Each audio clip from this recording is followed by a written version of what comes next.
রাজকুমার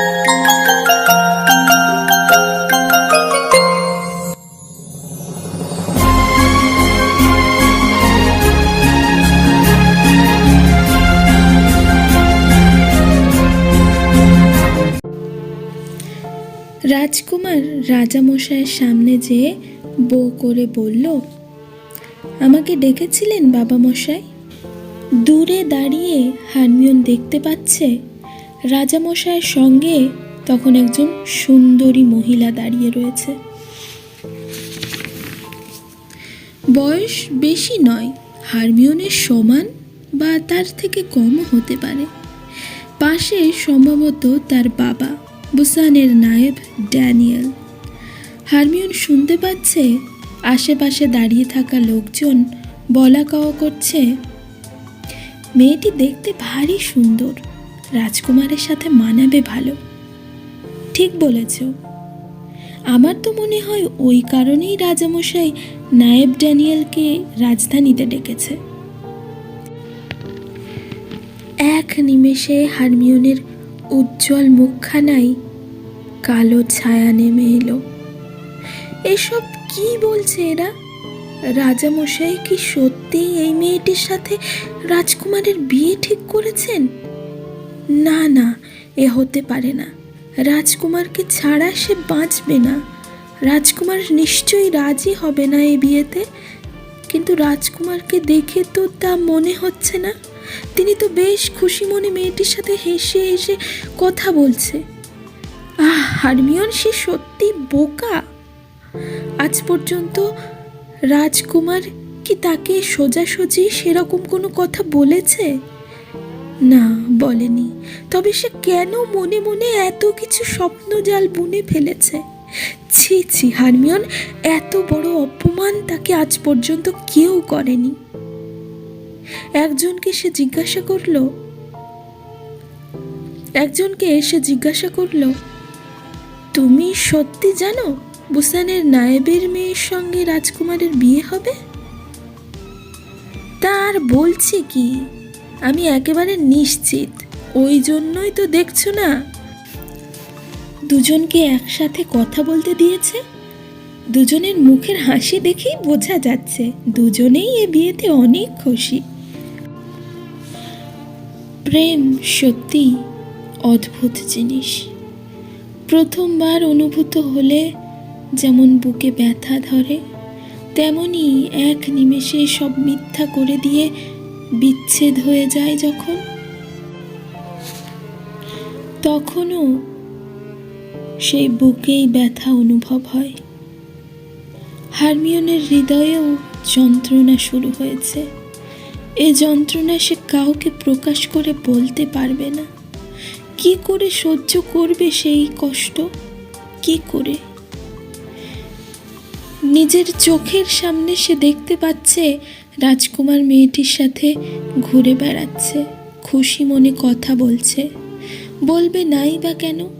সে একজন নায়েবের মেয়ে, হারমিওনের মতো সাধারণ গরিব তো নয়। রাজাদের ব্যাপারই আলাদা। এতে তো রাজকুমারের কোনো দোষ নেই। হারমিওনই আবেগী হয়ে এত কিছু ভেবে ফেলেছে। কোথায় তিনি হারমিওনের সাথে দুটো ভালো করে কথা বলেছে, অমনি হারমিওন ধরে নিয়েছে রাজকুমার তাকে ভালোবাসে। ছি ছি, এ অপমান নিয়ে বেঁচে থাকার চেয়ে মরে যাওয়া ঢের ভালো।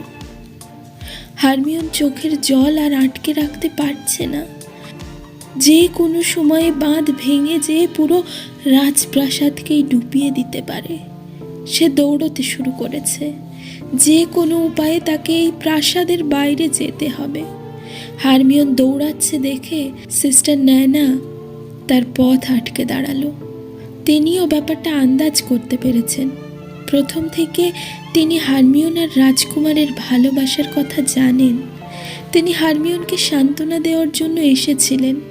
হারমিওন সিস্টার ন্যানাকে ধাক্কা দিয়ে সরিয়ে দৌড়াচ্ছে। এইবার আর তার চোখের জল বাঁধ মানল না।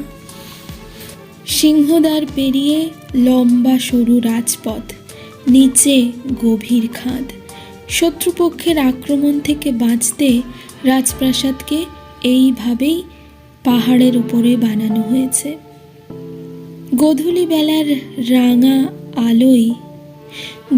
বেলার রাঙা আলোয় চারপাশ রাঙা হয়ে উঠেছে। রাজপথ দিয়ে তখন সদ্য টুকরো হয়ে যাওয়া হৃদয়ের এক ষোড়শী কন্যা ছুটে চলেছে। তার লম্বা বাদামি চুল বাতাসে উঠছে, দামি লাল গাউনের কাপড়গুলো উঠছে বাতাসে, যেন একজোড়া ডানা গজিয়েছে হারমিওনের পিঠে। চোখ দিয়ে ঝরছে একরাশ দুঃখ ও যন্ত্রণা। ইতিমধ্যে রাজকুমারও লক্ষ্য করেছে হারমিওন কাঁদতে কাঁদতে রাজপ্রাসাদের বাইরের দিকে ছুটে গেছে। তিনি বুঝতে পারলেন না হারমিওনের এমন আচরণের কারণ কি, তবে সেটা জানার জন্য তার হৃদয় ব্যাকুল হয়ে উঠেছে। তিনি তখনই ছুটে হারমিওনের পিছনে যাবে, সেই সময় রাজামশাই আবার তাকে নিজের কাছে ডাকলেন। সিস্টার নায়না অনেকবার চেষ্টা করেছে রাজকুমারকে হারমিওনের কথাটা জানাতে, কিন্তু সে সুযোগ হলো না। এমন করে সন্ধ্যা পেরিয়ে রাত হয়ে যাচ্ছে। অবশেষে রাজকুমার সব কাজ সেরে নিজের কক্ষে ফিরেছেন।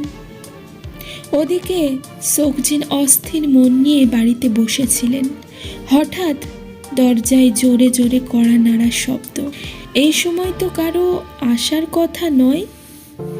তিনি চিন্তা করলেন কে হতে পারে, কিন্তু এত ঘন ঘন কড়া নাড়ার শব্দে তিনি বিরক্ত হয়ে এক প্রকার ছুটে যেয়েই দরজা খুললেন। এ কি, তার বোনের এই কি হাল হয়েছে? এত তাড়াতাড়ি চলে এলি? সে কোনো উত্তর না দিয়ে দৌড়ে নিজের ঘরে যেয়ে সজোরে দরজা দিয়ে দিল। ওদিকে বাইরে মণি ছটফট করছে আর চিহি ডাক তুলে ডাকছে। অবলা প্রাণী মালিকের মনের কথা বোঝে। হারমিওন একা দৌড়াচ্ছে দেখে সিস্টার নায়না বুদ্ধি করে ঘোড়া রাস্তা বলে যেয়ে মণিকে খুলে দিয়েছিল। মাঝপথে মণির সাথে হারমিওনের দেখা হয়। তারপর বাকি পথ সে মণির পিঠে চড়েই এসেছে। আজ প্রাসাদে কি ঘটেছে সেটা খানিকটা আন্দাজ করতে পেরেছে সোকজিন। সে জানতো এমন কিছু একটাই হবে।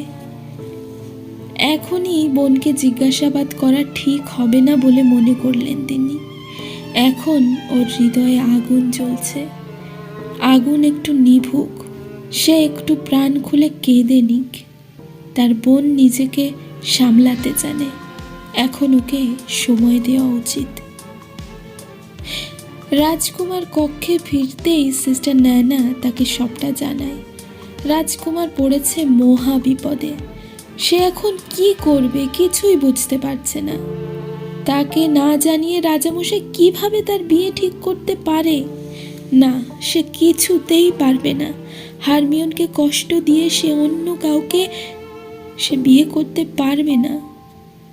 ভদ্রতার খাতিরে সে মেয়েটির সাথে হেসে হেসে দুটো কথা বলেছে, তার মানে এই নয় যে সে এই বিয়েতে রাজি।